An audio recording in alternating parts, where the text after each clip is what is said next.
Hi, everyone. I'm Jackie Leventhal, and I'm the Chief Brand and Content Officer here, and I'm on Team Jess. Good. Whether you're here with us in person or watching virtually from home, no matter which team you're on, we're glad you are with us tonight. And I'm just feeling that magical Stars Hollow energy in the room, so y'all need to come back soon and often. By show of hands, is this your first time at 6th and I? So many of you. Oh, an extra special welcome. Well, for those who are new, this building dates back to 1908. It was a synagogue for 45 years and then home to an AME church for the next 50 years. And when the church relocated and put this building up for sale, the highest bid was from someone who wanted to turn it into a nightclub. It was saved within 24 hours, and this year marked our 20th anniversary as a center for arts, entertainment, ideas, and Jewish life. After more than half a century in show business, telling the stories of characters through dance, through song, and acting, Kelly Bishop is here to share her singular story. Few actors have enjoyed such long-running success. Kelly pulls back the curtain on her life and her storied career in her best-selling memoir, The Third Gilmore Girl, which brings us together tonight. When Kelly was 8 years old, her mom gave her ballet lessons in the basement of their home in Colorado. It was a passion passed from mother to daughter, and one that would set the stage for Kelly's career. Kelly was a dancer at Radio City Music Hall in the 60s, and then a Las Vegas showgirl before making the transition from chorus dancer to principal role in a Broadway musical when she originated the role of Sheila Bryant in A Chorus Line, a role that was somewhat based on Kelly's own life, and she went on to earn a Tony Award for her standout performance. The Third Gilmore Girl captures the roles and experiences, both on screen and off, that followed in the ensuing decades. From Marjorie Hausman in Dirty Dancing, to the iconic Emily Gilmore in Gilmore Girls, to the fierce matchmaker Benedetta in The Marvelous Mrs. Maisel, where Kelly reunited creatively with Amy Sherman Palladino, who also wrote the foreword to her memoir. Tonight, Kelly Bishop will be in conversation with Dana Bash. Dana is CNN's chief political correspondent, the anchor of Inside Politics with Dana Bash, and the co-anchor of State of the Union. She's the author of the recent New York Times bestseller, America's Deadliest Election, and we have autographed copies for sale tonight. And I have it on good authority that she's on Team Logan. Thank you all again for joining us. Please help me give a very warm welcome to Kelly Bishop and Dana Bash.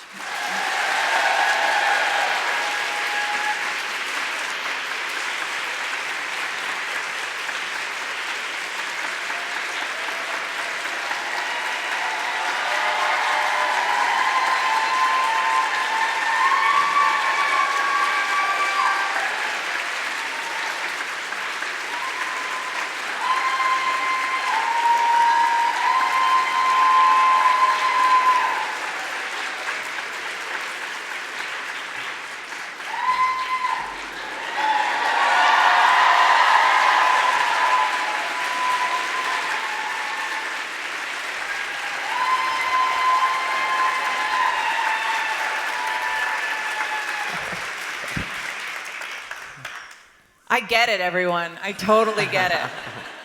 I'm here right with you.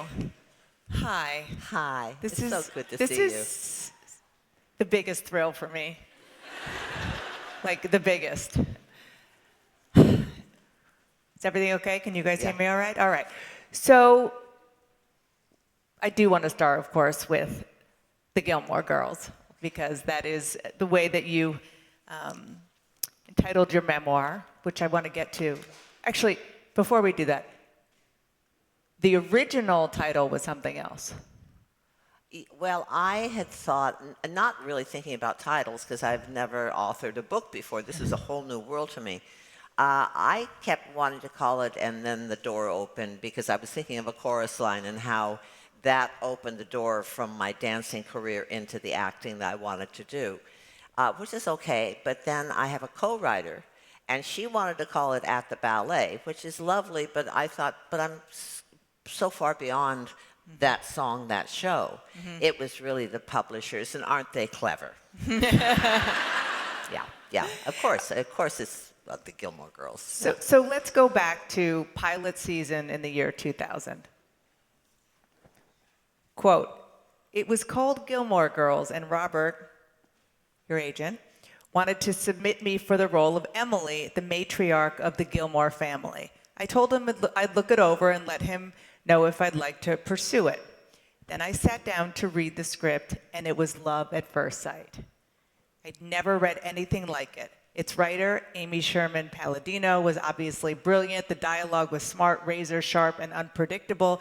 The humor was a delight and utterly unique, but maybe most of all, the more I studied it, the more amazed I was at how closely I identified with the relationship dynamic of the Gilmore Girls themselves." Talk about that. Well, here I go. Okay. I'll go back to the pilot year. Now, they don't do pilot season much anymore because we're into streaming and a whole new world. But yeah, every spring, as pilot season came along, you'd get a number of scripts that were submitted to the agency, and you'd read them. And that particular year was right after The Sopranos had such roaring success. So I kept reading these sitcom scripts that were about, Italian families. And they weren't terribly funny. Some of them were funny, this and that. Then I opened up the Gilmore Girls. And I got to about the 5th page. I find this thing so funny and clever. And I thought, it's so thick that I'm looking at the side of it because, there's the pilot script for a half-hour show is a certain depth. And then this thing, I kept reading it, and I realized that I had this wonderful close relationship with my mother. She was really my best friend. She was like a sister to me. And then her mother, whose name was Louise, not Grandma, not Nana, Louise. And Louise was very hard on my mother, very critical, wouldn't cut her any slack at all, which used to bother me even as a child. I'm going, why is she doing this? But that's the relationship, and I'm looking at it on the page in Gilmore Girls between Emily and Lorelai and Rory, and I'm going, this is just magical. And the writing was so good. I was just determined to get that job, which I did, thank goodness, yeah.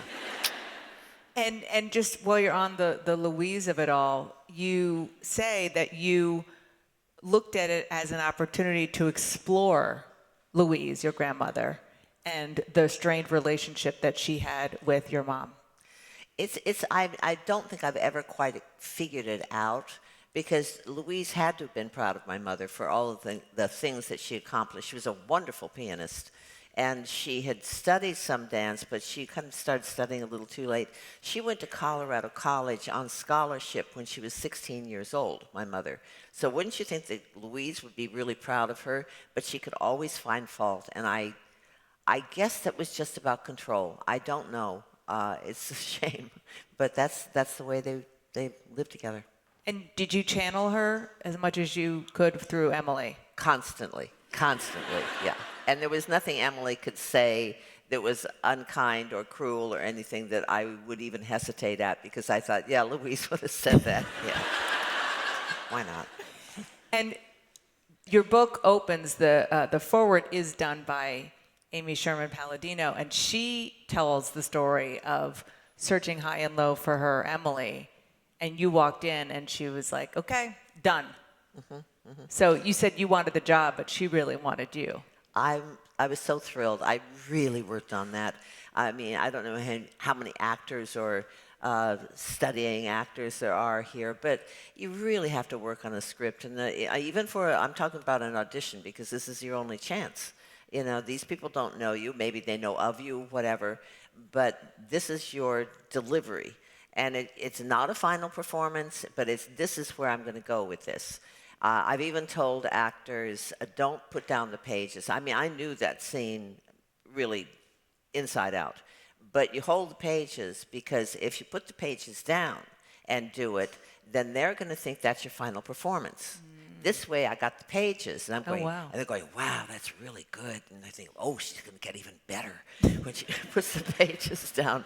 And I so wanted to do it. I did ask Amy years later who auditioned for the role, because I very often found myself sort of being the second choice through the years to a star. She never really told me, but she said, I saw so many people. They just kept throwing people at me until finally I said, stop. I know who I want. And it was me. It was great. It was great. Yeah, we can applaud for that. Absolutely.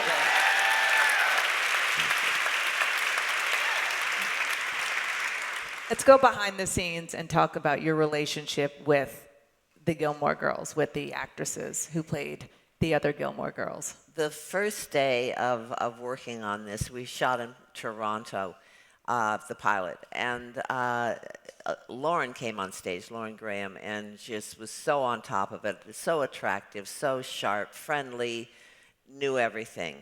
And I immediately, just actor to actor, said, this is somebody I want to work with. And then Alexis came in, and Alexis was not an actress. I mean, it's such an exquisite face. I mean, she was so beautiful, but very shy and very quiet. So I just saw her, but I was more fascinated with her beauty than anything. But Lauren and I, we just started, I mean, we clearly understood each other, but it just got stronger and stronger every day, and it's been like that ever since. She's like a daughter to me. She's wonderful. You're still close. Oh, I adore her. Yeah. That's so nice.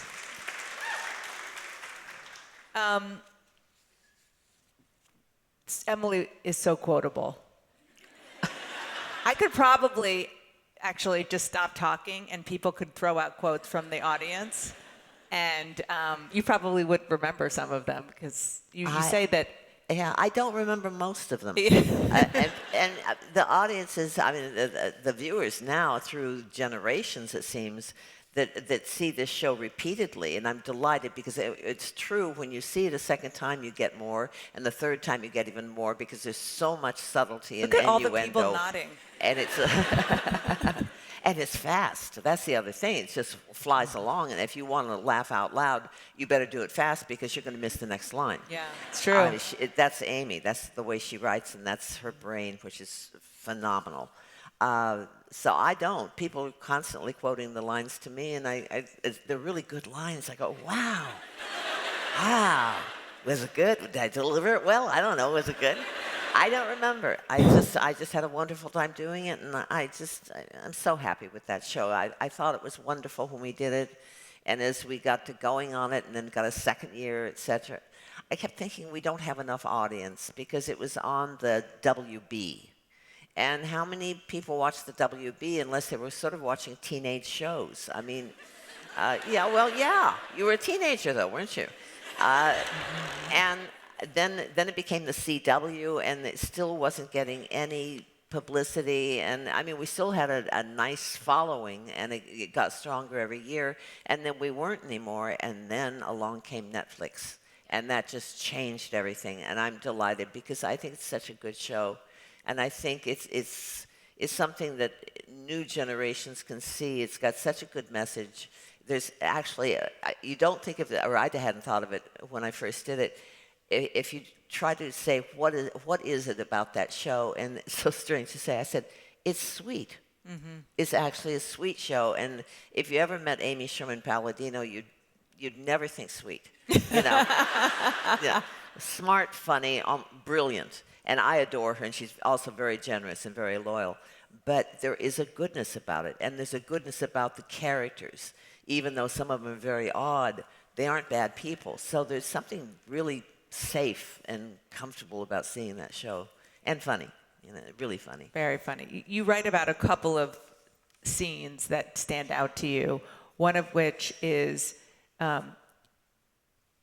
Rory and Lorelai sitting at the end of the bed and Lorelai verbalizing her vulnerability, and Emily sort of grieving about the fact that she didn't know how to do that. She didn't. And that's, I thought that was one of the most telling moments, and one of the few times that we started to explore the vulnerability of Emily. That she said she was so envious of Rory and Lorelai having such a close relationship. And it's during that scene she said, I didn't know how to do that. That's not the way I was raised. And she really lamented that. But that's the episode, isn't it? That she gets me to The robe. to steal the robe, Yeah. which was wonderful, just terrific. Which you still have. Which I have, yeah. Yeah. Why How not? cool is that? Yeah. I love it. And the other thing that you talk about is that Emily never bored you as an actor. No. Again, you know what it is? What really good television is good writing. Someone said to me once, the stage is an actor's medium, film is a director's medium, and television is a writer's medium. And that is so true that if you have that kind of writing, you can't be bored with it. I had very few questions. Every once in a while, I mean, really, once a season maybe, I would have a question about something that Emily said. And I learned very quickly, not just for myself, but watching other people, you didn't ask that on the set when you were about to shoot it. You better ask it a few days ahead of time, you'll get a good answer. If you ask it on the set, if Amy's around, it's like, no, do it as written. So I asked ahead of time. And I don't recall what the question was or what the answer was, but the answer was exactly what I was thinking, but I wanted to be sure. And here she came out and said exactly what I was thinking. And I thought, okay, we're still on the same page here. This is great. Yeah. You know. And I do appreciate the fact that you write in the book about the fact that you really admire writers and writing, and that you really didn't change any words. You were very careful about saying every word as it is. That's not always the case. Not at all. What I really learned that from was doing stage, because I've always figured that writers, who I really do admire, worry over every word, and they do rewrites, and they will change a but to an and or a comma to a period, and it's important to them, and they've worked on it, and it's my job as an actor to deliver that. It's sort of like they are the architects, I am the builder, and I'm going to take it off those plans. And as it turns out with Amy, particularly, you don't change words, you don't ad lib. A lot of people, especially in television, they don't mind. Go ahead and let it. It depends on the show, depends on the director, depends on the writer, but that does not happen with Amy. And that was just a habit of mine, and sort of what I just felt was my job. So I never had a problem with that because I did learn every word. So you mentioned the theater, and we're going to get to that in a minute. But another one of my favorite stories in here, but I have to get the quote here because it's so funny. And you talk about Ed Herman. Yeah. You deserve some applause. Yeah. Richard Gilmore.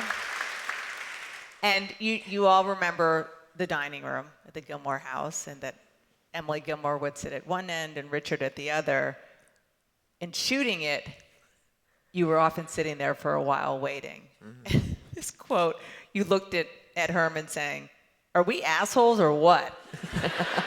And he replied appropriately, "We're theater people." And explain why. Well, what usually happens, when they call you to set, and these days, almost always, you have trailers that you don't. The old sound stages, there might have been a dressing room in a building, but nowadays it's trailers. And so they call you to set, and you wander over to set, and you go where you're supposed to go. But I find television actors or people who haven't done theater, they get there when they want to. I used to think, is that when they just decide to call the agent and just have a chat about their careers or something? I mean, they're called to set. And in theater, they say 5 minutes, please, and then they say places, please. And you better be there, as you know, because you do live television, it's going to happen. It's going to start, and it's going to start without you. So you better be on stage when they call you. The same thing in broadcasting. If it's live, you're going to have dead airtime. So that wouldn't be too good. So naturally, I just, get my stuff together, and I would go to set, and I'd sit down, and you can spend a little bit of that time, looking over your lines again, and just getting yourself ready for it, and then you wait, and you wait, and you wait, and you wait, and you wait. And that's when I said that to Ed. I'm looking down the table at him, and I'm going, and this happened constantly, that he and I were the two sitting there staring at each other. And that's what I said. Are we assholes or what? And he said, with the other people. He was a great guy, great guy. So all the teams, we know all the teams, which you just became aware of, or teams? Which team? Oh. Team Logan, Team Luke. I don't know. I don't like any of them.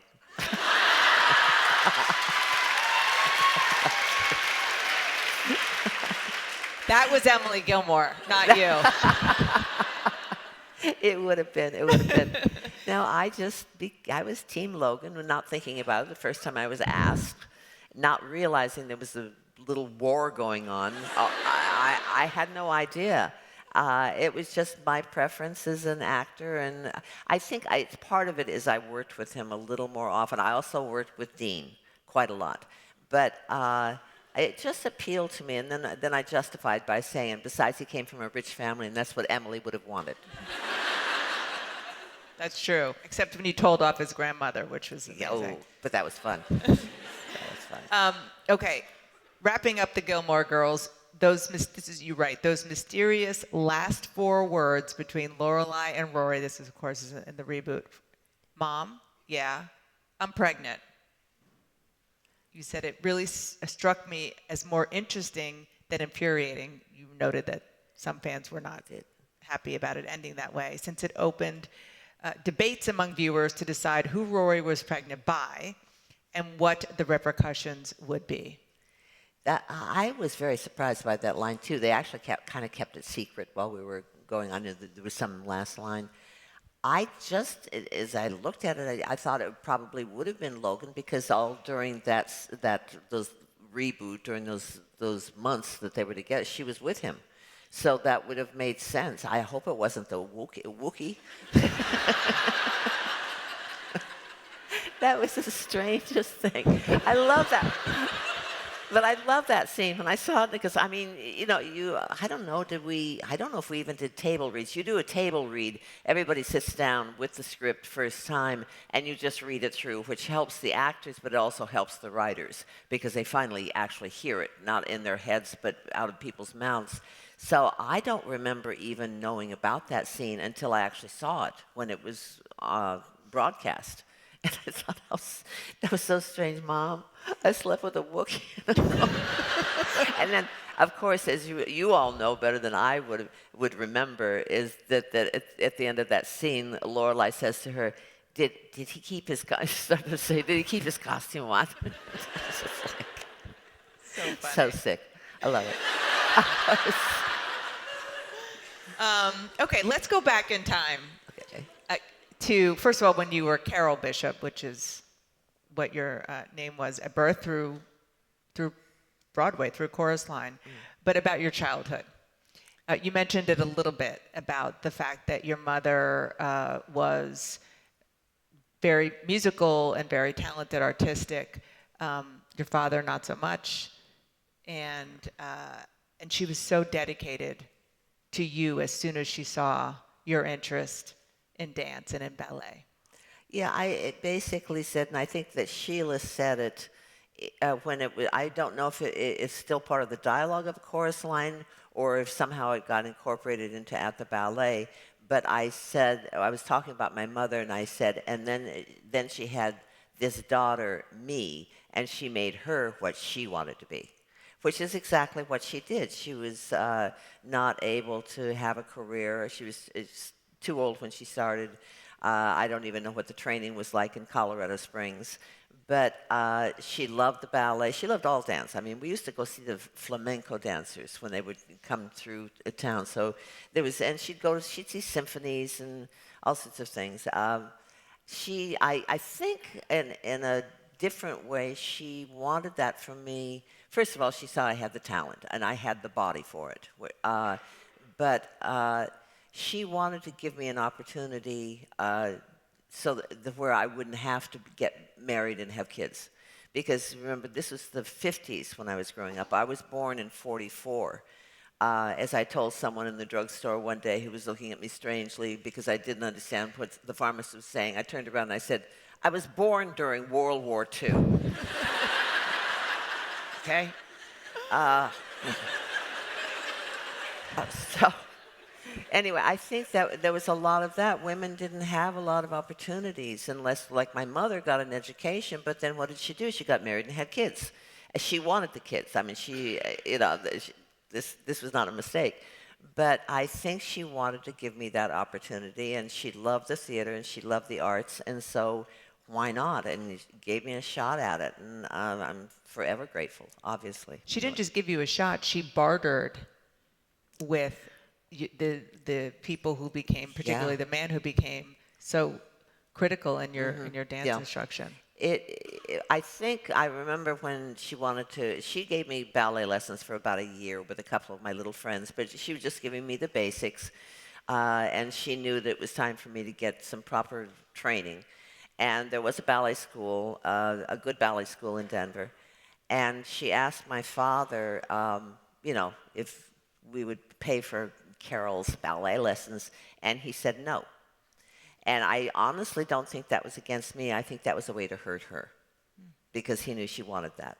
So my mother, resourceful little Jane, trotted herself down to the ballet school, and because she was really a very good pianist and at classical music, she offered up her services to accompany classes to pay for my tuition, which is what she did. She played for 2 or 3 classes a day, and one of those would be mine. And I do remember it was an upright piano, and I used to stand a little behind it because she'd be sitting there playing and she'd be going, and I was going, I'm going to stand over here. She can't see me. But no, she put her heart and soul into that, and I'm forever grateful. And then she actually moved you and your brother to California to follow your instructor. Yeah, they had gotten divorced finally, and that's the way I felt as kids, and I'm sure my brother felt the same way. It was a relief, and then of course it completely screwed up my head for a while because it happened. But I remember at one point she said to me, because she was kind of losing a social life, because she and my father had socialized with a lot of other couples, and now they were separated. And apparently my father was invited to dinner, but my mother was not. And I think it was because she was a really pretty little woman. And she had no designs on anybody's husbands, but I have a feeling some of those husbands started looking at her in a different way, and their wives noticed it. So suddenly she wasn't invited to dinner, so she was losing out on all of that. And I remember her saying to me, I've got to get out of Denver. And it was because nothing was happening. She had a job, but wasn't a special job. And then it turns out American Ballet Theater closed the Ballet Theater School in Denver. Francesca and Dmitri Romanoff moved to Northern California, where I think she had been from. And so my mother decided, well, that's a good direction to go. And she packed us up, and we got in the 57 Volvo with the dog and the cats and my brother, who resented it a little bit. And off we went to California. Yeah. So let's talk about the famous sort of story that ended up being Sheila Bryant.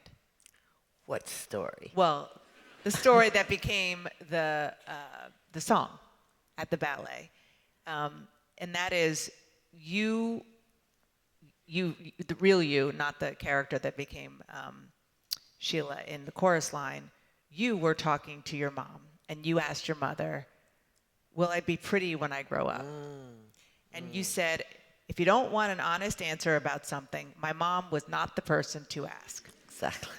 I was expecting some adoringly motherly response like, of course you will, don't be silly, you'll be gorgeous. Instead, she looked up from her ironing board, studied my face for a moment, almost as if she were seeing it for the first time. And then she replied, you'll be very different. You'll be dramatic, and you'll have a lot of flair, and your heart sunk.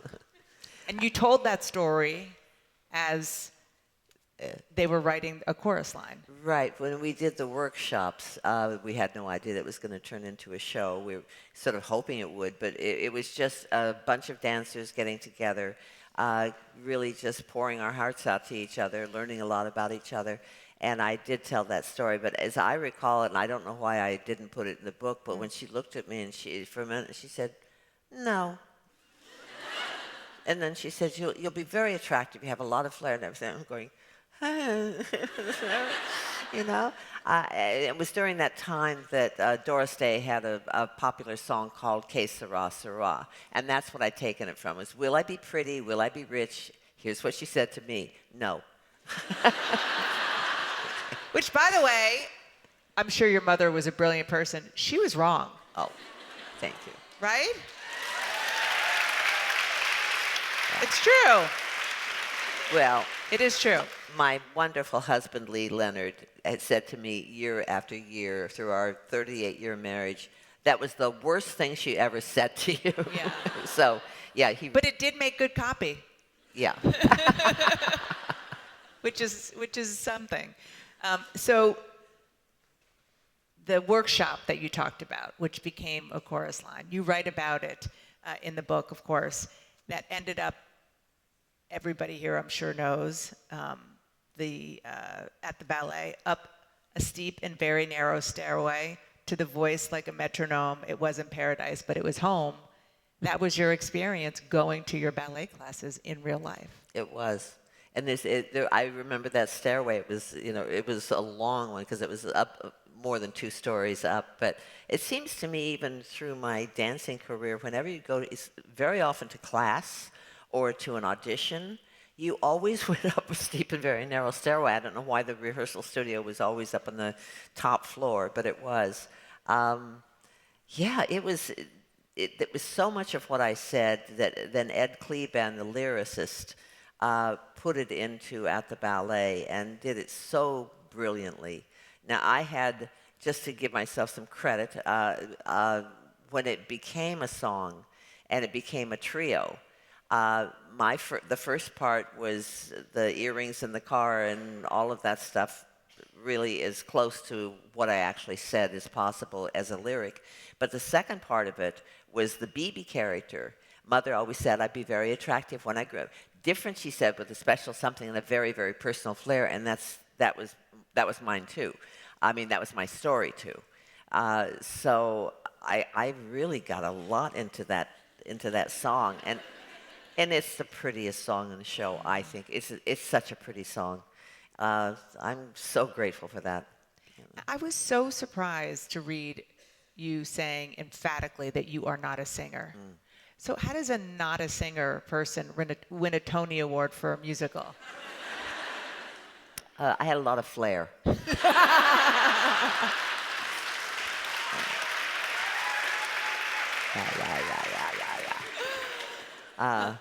Well, But you talk about Elaine Stritch. Do you want to tell the story? Oh, shall I do it? Okay.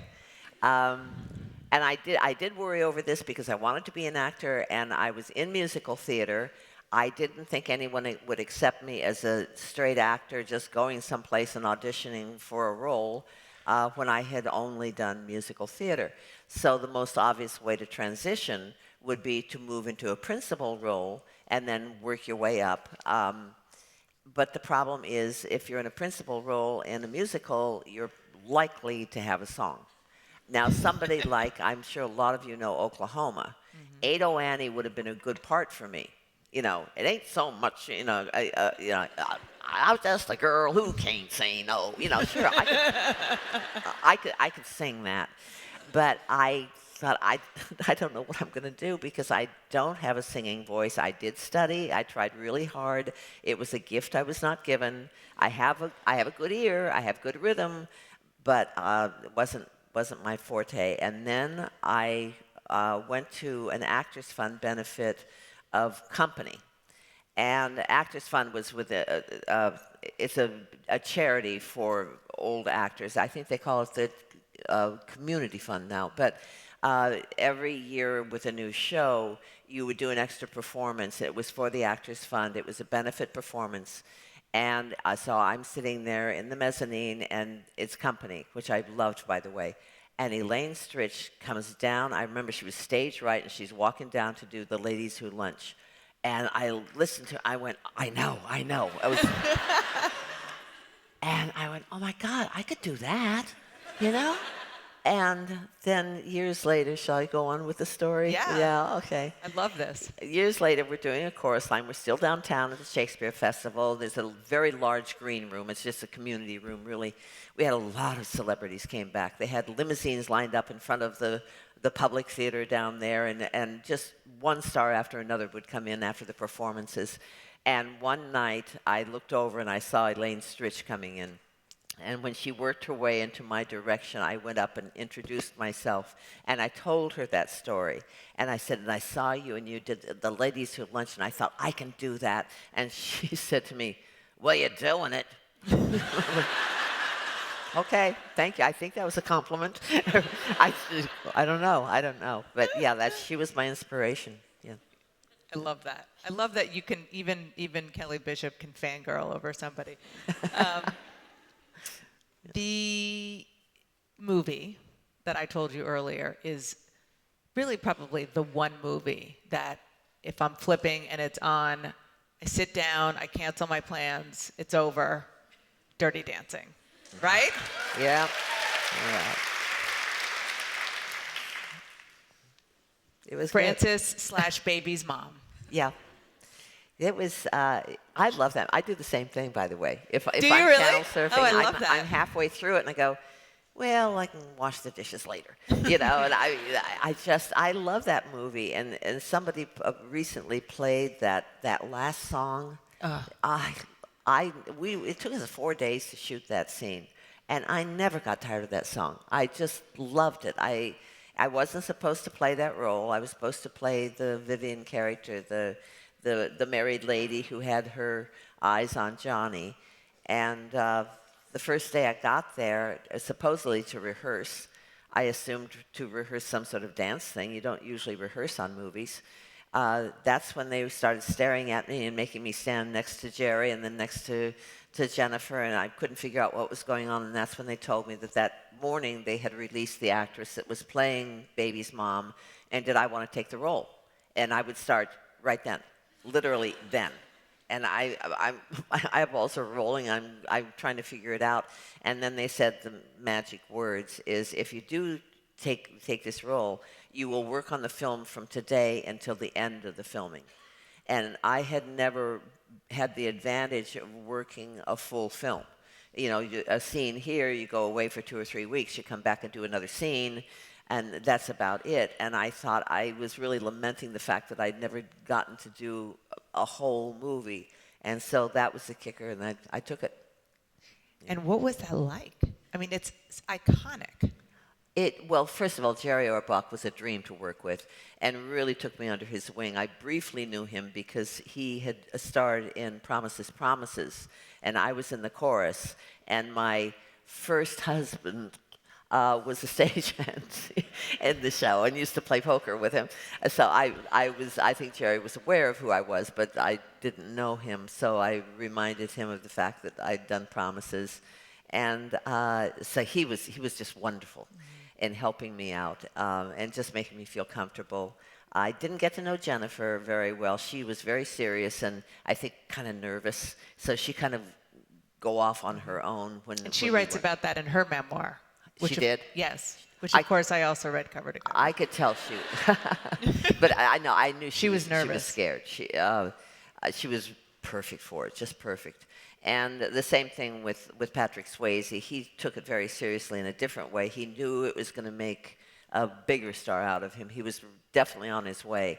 And so he kind of took himself away from all the other people socially to concentrate on his acting or something. I don't know. But So it was really cheery, but I just enjoyed it so much, and I enjoyed finally getting to meet a crew and knowing a crew. I mean, really by name, and except for you always know the costume people, and you always know the hair people and the makeup people, but then you don't know anyone else. And so it was just like a big family. We really stuck together because we were stuck on a top of a mountain. We had 2 locations. One was in Virginia on the top of a mountain, and the other was in North Carolina on the top of a mountain. So we had no place to go. There were no attractions, basically. So we all hung around together. After work, we'd go to the hotel where we were all staying and, sit and drink. But it is kind of a shame that you didn't get to dance in Dirty Dancing, and you are like an iconic dancer. Well, it's okay. Yeah, it's okay. it is okay. You taught her everything she knows. Yeah, right, exactly. Yeah. Okay, so we are in a historic synagogue, and one of the things that was really striking to me was that you mentioned that you were married twice, the second time to the love of your life, Lee Leonard, the first to Peter Miller, and they have one thing in common, both Jewish. With nice Jewish, I realized maybe even after Peter, and I was dating in between before Lee and I finally met each other and got together. I love New York Jews. That is not something Emily Gilmore would say. I like the women, but the men were so appealing to me. I mean, they were just, I loved them, So, yeah, that was natural. And, of course, then with my first marriage, I converted, but not for Peter. He didn't care. I did it for his mother. Mm-hmm. You really do get Jews if you did it for his mother. Yeah. So, you are a convert. Do you practice? Do you consider yourself? No. Okay.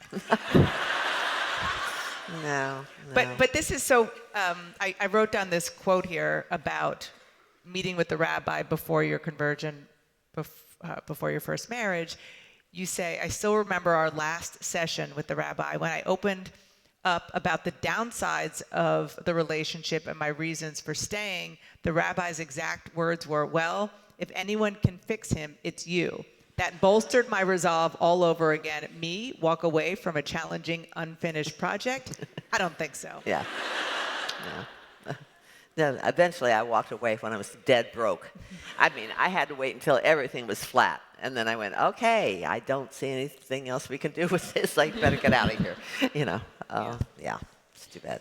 I do want to, before I get to audience questions, talk about your love story with your husband, because you write about it so beautifully, and your emotion and your dedication to him just kind of, it leaps off the page. He was just the most amazing man. I think I would have been hesitant to date him initially because he was really smart, he was funny, he was handsome. And he was on television in New York. He was known for sports. Actually, he did some national shows. He did, I think, the NFL Today with Bryant Gumbel. He did a few national sports broadcasts, but he was primarily more of a regional star. But he also had a talk show on a local channel that was very popular. And he was a bit of a ladies' man. I knew that about him. And understandably why, because he was good looking and he was charming. And the nice thing about him is he loved women, but he liked women. He liked spending time with women. He respected women, just as friends. So that was a big deal. And I was being so cautious at that point in my life. I figured if I was going to get serious about anyone, I was going to get the right person this time. And if I remember even thinking, I think he's out there somewhere. I may never meet him, but he's out there somewhere. And along came Lee, and I went out with him just to kind of keep myself busy. And we had a wonderful long conversation on our first date about not having children, which is so bizarre. But why would you? But then I'll tell you the real reason why is that he had explained to me, and he maybe not that night, or maybe he did that night. is that he said he had dated some wonderful women, that women he cared deeply about and could have stayed with, and until they said, and I want to have a family. And he knew he didn't want to have children, and he said, I had to break up with them. He said, I didn't want to, but I know that's what they wanted, and I knew that that was not what I wanted. So that kind of settled everything fast for me, because I didn't want to have children. And I thought I was going to have the same thing happen. Some great guy's going to come on, we're all ready to go, and he's going to, and I want to have a big family, and I'm going to, no, I can't do this, So I just took my time, probably the first time in my life that I did something smart as romantically. I didn't chase him, I let him chase me. And it finally occurred to me after all that time, and it was so successful, well, of course, weren't they cavemen? Didn't they drag us by our hair? Didn't they capture us? Of course, that's, you have to earn me. And he did, and then finally one day, I watched him walk through a room, he said something clever, and as he was walking by, I thought, this man will never bore me. And I went, you may fall in love with him now. And I did.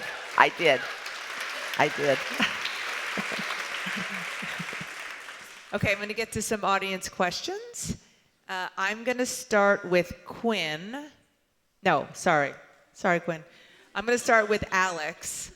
She already answered your question, Quinn, about why the title. So from Alex, is there a story you had to cut from the book that you're able to tell here tonight? Something scandalous is always preferred.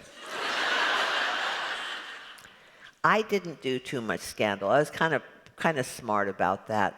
I really don't think I can't really think of anything that's scandalous or shameful that somebody else might find out and tell.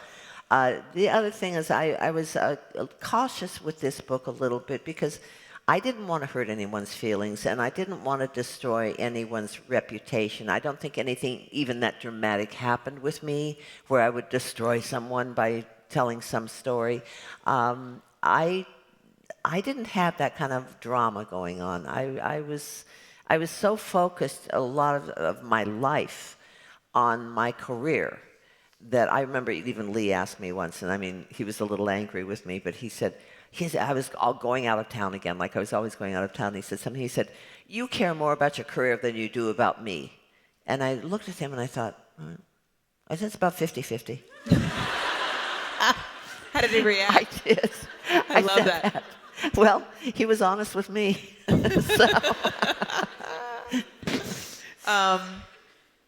From Elaine, has there ever been a time in your life when you were, well, maybe you just answered this, when you were able to tell off, no, this is not that question.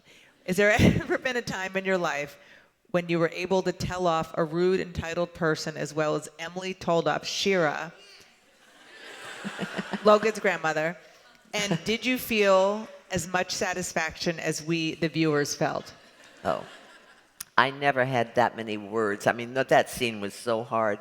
We shot that scene so many times that I know about the sixth take I got it. But I think we went for like 15 takes. However, was that unusual? Very. And I think what was happening, and I didn't have the courage, and I should have, I think that Amy had obviously written it, but she wasn't directing it, and she was having a problem with the director. And I think she was, in a way, this is unkind of me to say, and I probably am speaking out of turn, but I think she was trying to make him look bad in a way that she wasn't satisfied with the scene. I was so tired, and I was overwhelmed by, I've done it. I mean, I remember the sixth take, I nailed it. And I mean, most of the other takes were good, but the sixth one was good. I had a blinding headache when I left the set that day because it was so many takes. I was just relating this story. I've never been able to tell off people like that. That was amazing. But something I did say several years ago, I've realized now that I'm older, I say a lot of things that I wouldn't have said before because I don't care. Yeah, too bad. But I did say to someone who said something very insulting to me, and I don't know what it was, but it really meant to put me down and put me in my place, and I love this. It just came out of me. I said, if I had respect for you, that would hurt my feelings, but I don't.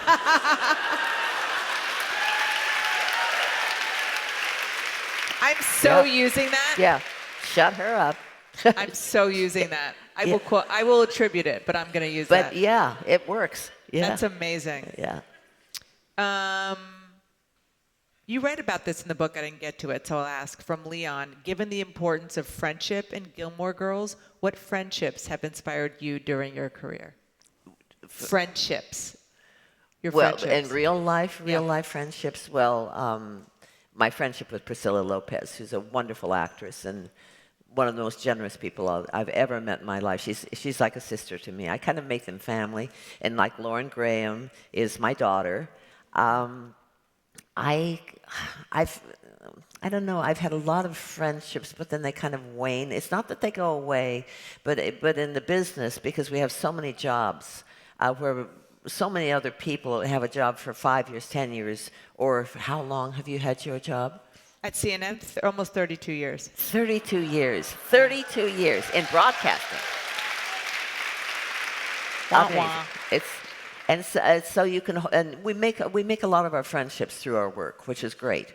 But you know, show people are always moving on to another thing, and so you will kind of form a fast friendship in the period that you're working together, and you mean to kind of keep it up, and then you kind of don't. I mean, you always feel fondly towards them, and maybe you'll get a text, and they say, "I'm going to be in town. You want to have lunch?" And you do.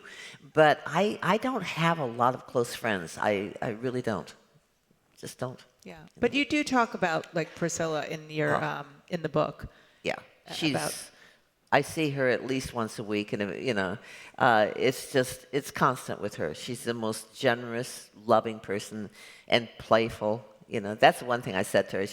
I'm 80, she's 76 now, and I said one of the things. I mean, I've known a lot of really generous, kind, fun people. But I said, the thing about you that's so different is you're playful. She's the one, if something comes up and somebody says, well, we're invited to something. And I go, I don't really want to go. And she goes, oh, come on, Kelly, let's do it. It'll be fun. Come on, let's do it. So she's got that kind of energy. And she's so genuine and talented and just wonderful, wonderful. I'm going to resume with audience questions in 1 second. But one thing I didn't get to with you is what you're doing now. I just saw you in an episode of Shrinking. If you haven't seen that, right? Yeah. The fact that Harrison Ford divorced you is crazy. What was he thinking?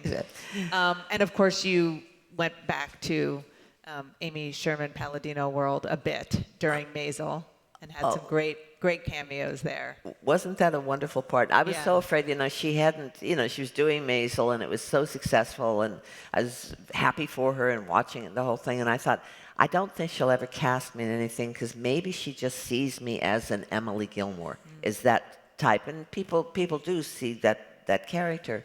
And then she cast me in the role of that, what was she, a matchmaker? Matchmaker.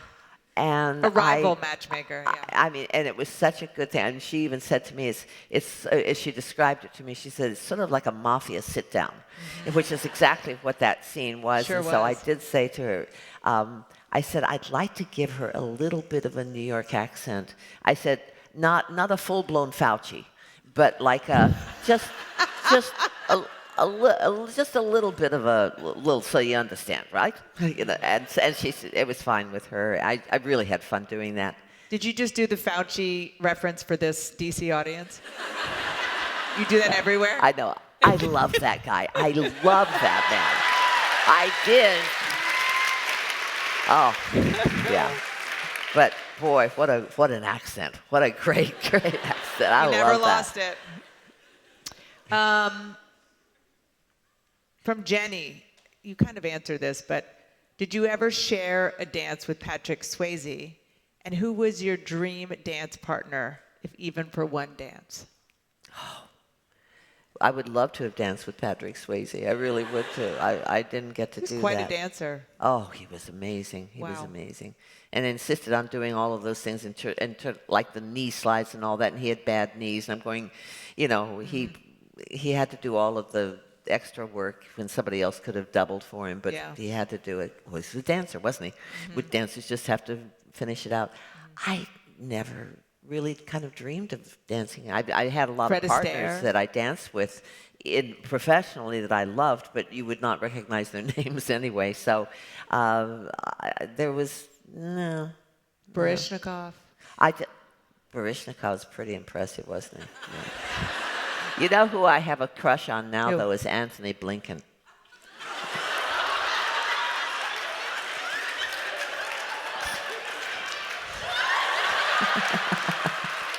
I cannot wait to tell Evan Ryan, his wife, this. No, I mean, I just admire her for being so Yeah. smart to get him. Yeah. Yeah. Yeah.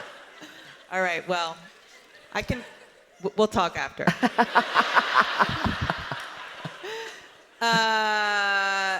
If you could have Amy Sherman Palladino direct you in a TV adaptation of any classic play, musical, or novel, which would you choose and why? I think I would actually like to have her direct me in Company. I could still get away with that song, and Yeah. I'd still like to do that song. She's wonderful. Yeah, she's an incredible director. She's a genius, and I've never said that to her face because I think it might not be insulting, but embarrassing or something. She is a genius. She's got that kind of brain. It's I don't kind of think about that. I should ponder that a bit and give you an answer later. Okay. What is a key life event or experience that has influenced your portrayal of strong female leads throughout your career? Well, I've always kind of been impressed with those women, and the weird thing is, like an Emily, I would never have anything to do with her. She wouldn't have anything to do with me. We wouldn't like each other. We wouldn't move in the same circles. But I've always been rather attracted to the less than pleasant women. I've found my fellow actresses tend to they don't shy away from it. They'll play the part, but there always seems to me to be some sort of an apology behind that, of that's not really the way I am. Or there's a softness they might add into it. And I'm thinking, no, if she's not a pleasant woman, she's not going to be pleasant when I play her. She's just going to be hard as rocks and as unpleasant as possible, because I see women like that. We all do, and most of us don't like them. And I want to play them like that. That's the way they're written. I'm not afraid of them. Is there something that inspired you when you were younger? You kind of write about this in the book, about listening to was it Annie Get Your Gun? That and was one of them. others and other scores from musicals. And by the way, I just want to tell you, I checked this with my mother because I wanted to make sure I wasn't imagining it. When I was reading that you said that you would listen on your record player to some of the musicals, I have such vivid memories of a chorus line playing over and over and over in my house growing up. And I called my mom, I said, did this happen, right? I didn't dream it. She said, oh yeah, we listened to it all the time. Yeah. It's that's such a compliment to me. I mean, to have actually been in a show that then kids are listening to. Yeah, we had South Pacific, which was, God, what a good musical that was. I mean, when you really look at it now, Yeah. I mean, the social context of it, that was really ahead of its time. South Pacific, Annie Get Your Gun, Oklahoma, I think we had. We only had a few of them, and of course I knew every lyric to every song. And then I kind of practiced it. I had like a bare bulb in this room, no mirrors or anything fancy like that, and I could see my shadow and the wall. And so I would perform to my shadow as if that was the audience. I don't know, just practicing. Well, it worked out for you. I like this question from Valerie. What advice would you offer to the young women here in D.C. about navigating life's challenges, pursuing their passions, and staying true to themselves over time? I'm a big believer in following your dream and not letting anyone take it away from you. It's very hard. I mean, it's hard for women. It's always been hard for women. It's hard for men, too. I have a lot of sympathy for guys. But I think you really have to be true to yourself. And you know, all of us really know who we are in here. Whatever we present to the world generally is pretty genuine, but there's some other stuff. And I think that if you can love yourself, and I think that we should love ourselves, because to me, the only way you can love someone else is to love yourself first, and then you can give that love to someone. So I'm just adamant about following your dream, your goal, your ambition, and try it. And if it doesn't work out after a few years, or as I've said to younger actors, when it stops being fun, then walk away from it and take all of the experience and all of the things that you have learned from that endeavor and move it into the next one. It's going to benefit you.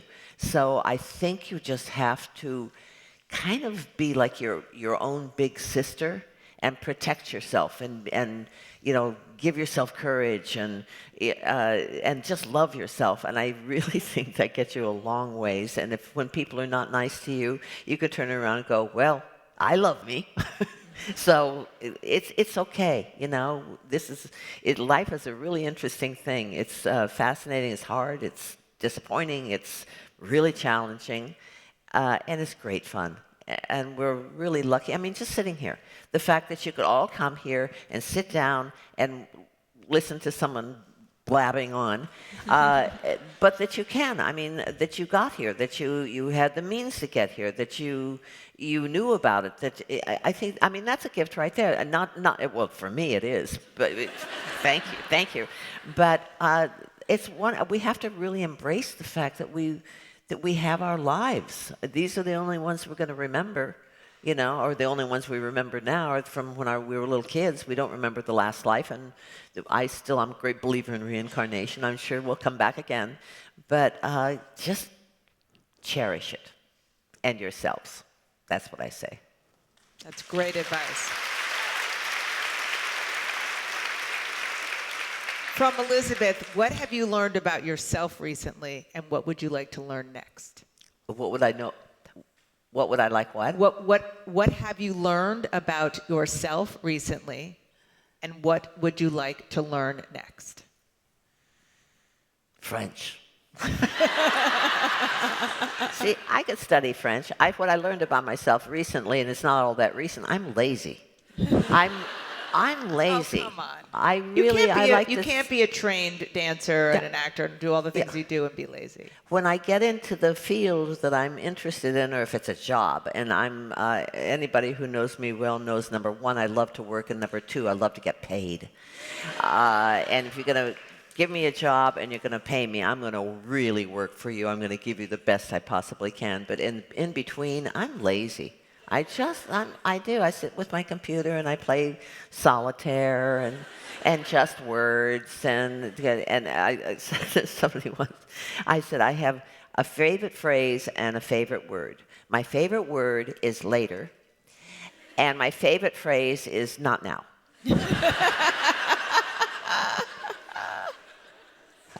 That's me. Did you find it hard to fight for yourself? I mean, I know that particularly in this business, you have people like Robert, agents and managers, but at some point you have to stand up for yourself. Well, when you're a dancer, you have to, because you don't have an agent when you're a dancer. Yeah. And the way, of course, you stand up for yourself as a dancer is you outdance everyone. And that's pretty obvious. That's the nice thing about dancing. You've got a mirror, whether it's a classroom or an audition or whatever it is, you can compare yourself to other people and you know how good you are. It gets a little harder when it comes to acting. That's also a matter of other people's opinions, your own opinion, your courage. Yes, I've had to fight for myself, but I didn't for years. Well, one of the things is ballet, dancing in general, but ballet in particular is a really nonverbal activity, and you don't even make a face. I actually got kicked out of a rehearsal once, and I didn't understand why. And he said, "I don't like your face." Because I was pouting. I was standing there going like that. And he said, "Get out." And I was so shocked and embarrassed, I can't tell you. But so you don't say anything. And for years, I didn't say anything. I'd say it in my head, and I'd maybe say it to a friend. But then it got to a point where I thought, I don't want to get pushed around. I mean, when I answer back to someone, I'm not trying to one-up them. I'm defending myself, and I'm pointing out their flaws. Like, if I respected you, that would hurt my feelings. But I don't. So go away. And there is some of that in the characters that you play. I mean, obviously starting with the chorus line, because that was based on you. And then, of course, Emily didn't let anybody Well, push her I around. even had that because I had a confrontation, which I've written in a book about when I was still in the chorus, and Michael was the choreographer, and I faced him down. Michael Bennett. Michael Bennett, I'm sorry. But when I was doing Sheila, when it was still part of the dialogue into At the Ballet, and I can't recall now how much, as I said before, of the dialogue moved into At the Ballet. But there was one point he stops me, and I said, "What? Am I doing something wrong?" He said, "What was it?" Oh, I said, "Am I doing something wrong?" He said, "Your hair." And I said, "You don't like it?" And then he said, "No, take it down." I'm going, "That's what I've been trying to do." And then I get it down, I go, "Better?" And he said, "Yes." And then then I've lost my thought, and I go, how I started. So there was a lot of this back and forth with Michael Bennett and me, which I think he really irritated him, and that he really got a kick out of at the same time because nobody else challenged him. And I didn't challenge him just arbitrarily. It would be something that was specific to me that I didn't like. And so I would say something and everybody would stare at me. But I think, Sheila did that too. She's if you like it, tell me. If you don't like it, then don't hire me, kind of thing. Don't just give me attitude.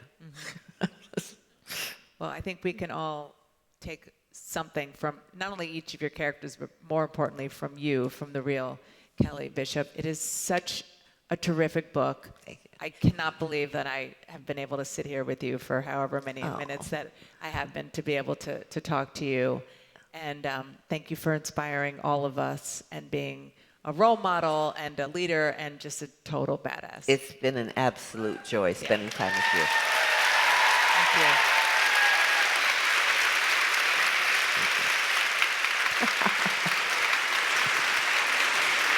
Oh, boy.